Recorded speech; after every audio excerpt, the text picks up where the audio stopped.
Halo semuanya, di bahasan kita kali ini kita bakal langsung bedah tuntas salah satu tanaman dengan nama paling nyeleneh dan jujur aja baunya paling menyengat di muka bumi. Namanya daun kentut. Yap, kalian gak salah dengar kok. Hari ini kita bakal bongkar keajaiban tersembunyi dari tanaman yang sering banget diremehin ini. Coba deh, aku mau tanya, pernah nggak sih kalian diobatin pakai kentut? Kedengarannya emang konyol banget ya sekarang. Tapi coba ingat-ingat lagi deh, zaman kalian kecil dulu. Pernah nggak orang tua atau nenek kalian numbukin daun yang baunya ampun-ampunan, terus digosok-gosok ke perut kalian pas lagi kembung atau sakit perut? Nah, buat kalian yang tumbuh besar di Asia, termasuk di Indonesia, kemungkinan besar kalian udah pernah ngerasain langsung loh kehebatan ramuan tradisional yang satu ini. Oke, kita masuk ke bagian pertama ya. Fakta unik daun kentut, alias kenalan sama si tanaman rambat yang baunya, begitulah. Nah, yang bikin ini makin menarik, sains ternyata secara harfiah memvalidasi bau busuk daun ini loh. Nama ilmiahnya itu Paederia foetida. Kalau diterjemahin dari bahasa Latin, kata foetida itu benar-benar berarti berbau busuk. Padahal ya kalau dilihat-lihat, tanaman rambat dari keluarga kopi-kopian ini tampilannya polos banget, nggak kelihatan berbahaya sama sekali. Daunnya hijau, mengkilap, bentuknya lonjong, mirip banget lah sama daun sirih biasa. Tapi begitu kalian remes sedikit aja daunnya, wah, aroma yang mirip banget sama gas perut alias kentut atau bahkan feses bakal langsung nusuk hidung kalian. Sekarang, mari kita bedah kontras yang luar biasa dari tanaman ini. Di satu sisi, dia punya reputasi yang buruk banget, sering cuma dianggap sebagai gulma invasif. Tumbuhnya liar ngerambat di pagar, di pinggir sawah, bahkan kadang sampai ngelilit tiang listrik. Di beberapa tempat, malah murni dianggap sebagai hama yang ngeselin. Tapi, tunggu dulu. Di balik itu semua, ada identitas asli yang tersembunyi. Daun ini sebenarnya adalah obat yang luar biasa berharga. Ini tuh ramuan kuno yang punya daya tahan hidup super tangguh. Dia bisa survive di cuaca ekstrim, bahkan di suhu beku pas musim dingin sekalipun. Dan bakal mekar lagi dengan santainya pas musim semi. Nah, ketangguhan fisiknya inilah yang ternyata sejalan sama khasiat penyembuhan di dalamnya. Lanjut ke bagian kedua, rahasia di balik bau atau apa aja sih keajaiban kimia di dalamnya? Oke, mari kita absenpasikan kimia super yang ada di dalam daun ini. Ini dia nih keajaiban yang bisa nembus bau busuknya demi nyembuhin tubuh kita. Pertama, ada flavonoid. Ini agen anti-inflamasi atau anti peradangan yang kuat banget.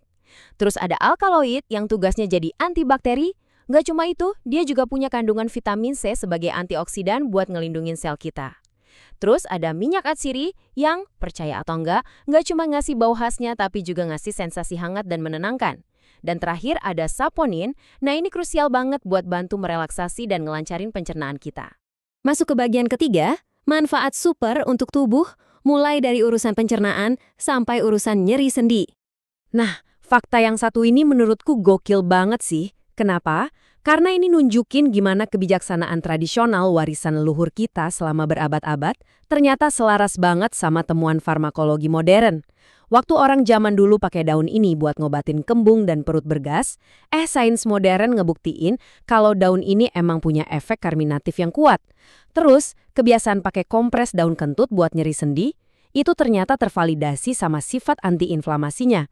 Ramuan buat batuk, ternyata dia punya komponen antitusif yang fungsinya mirip obat batuk di apotek. Bahkan buat ngerawat luka bernanah atau bisul, studi di lab udah ngebuktiin kalau dia punya aktivitas antibakteri yang bisa ngelawan bakteri bandel penyebab diare dan infeksi kulit kayak E. coli dan staph. Jadi, poin yang paling penting di sini adalah seberapa ngefek sih daun ini buat penyembuhan? Coba dengar fakta angka ini. Ada sebuah studi di jurnal Phytomedicine Plus yang nyatet fakta luar biasa. Pasien yang dirawat pakai ekstrak daun kentut ini ngalamin penurunan kekakuan sendi sampai 75%. Gila kan? Udah gitu rasa nyeri sendi mereka juga berkurang sampai 65%. Maksudku, ini tuh dampak yang masif banget dari sebuah tanaman yang sering banget kita injek-injek begitu aja di pinggir jalan. Tapi nggak berhenti di situ aja. Uji lab pada hewan dan sel terus-terusan ngebongkar khasiat mengejutkan lainnya. Daun kentut ini ternyata bersifat hepatoprotektif. Artinya apa? Dia mampu ngelindungin organ hati kita dari kerusakan akibat racun. Dia juga nunjukin potensi antidiabetes, karena terbukti bisa nurunin kadar gula darah puasa. Yang lebih keren lagi, aktivitas antioksidannya yang super tinggi dalam uji in vitro terbukti bisa ngehambat pertumbuhan sel kanker tertentu. Benar-benar potensi yang nggak main-main kan? Sekarang kita ke bagian keempat, cara mengolah daun kentut, alias gimana caranya ngubah si bau busuk ini jadi obat yang manjur. Oke, ada 3 cara super praktis yang bisa langsung kalian coba di rumah.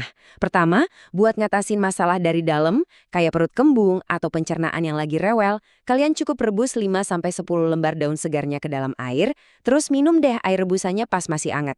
Kedua, buat urusan eksternal kayak radang sendi atau luka ringan. Kalian tinggal tumbuk daunnya sampai halus, campur sama sedikit minyak kelapa, terus olesin deh sebagai kompres hangat. Nah, yang ketiga, ini cara yang paling cerdas buat ngakalin baunya. Dimasak. Di beberapa daerah di Indonesia, daun ini dipotong kecil-kecil, dicampur parutan kelapa, tempe, bumbu rempah, terus dikukus jadi makanan lokal kayak botok atau pelas. Proses masak dan bumbu rempah ini tuh secara ajaib bisa ngilangin bau busuknya dan ngubah daun ini jadi hidangan lezat yang kaya banget serat. Kita sampai di bagian kelima. Fakta medis dan efek samping. Mari kita lihat realitas klinisnya. Di sini kita perlu ingat pesan penting dari seorang ahli herbal, Dr. Amelia Suryani. Kutipan ini menggarisbawahi poin yang sangat krusial. Jadi gini, walaupun hasil penelitian di lab pakai tabung reaksi dan hewan uji, itu kelihatan spektakuler banget. Kita harus sadar kalau uji klinis yang benar-benar terkontrol pada manusia itu masih sangat terbatas. Ilmu pengetahuan modern tuh ibaratnya masih lari ngejar praktik pengobatan tradisional yang usianya udah ratusan tahun ini. Makanya, kita tetap harus bijak dalam menggunakannya. Kalian harus ingat, sesuatu yang klaimnya 100% alami, itu belum tentu 100% bebas risiko loh. Ada beberapa potensi efek samping yang mesti kalian waspadai. Kalau kalian konsumsi ekstrak daun kentut ini dalam takaran yang salah, itu bisa bikin diare ringan atau bikin perut kerasa nggak nyaman. Terus kalau dipakai buat kompres di orang yang kulitnya sensitif, ini bisa memicu reaksi alergi kayak ruam merah atau gatal-gatal. Ada juga potensi senyawa di daun ini berinteraksi sama obat-obatan resep dokter yang lagi kalian minum. Jadi, aturan emasnya adalah selalu konsultasiin dulu ke dokter atau profesional kesehatan kalian sebelum pakai herbal ini. Apalagi kalau kalian punya kondisi medis yang cukup serius.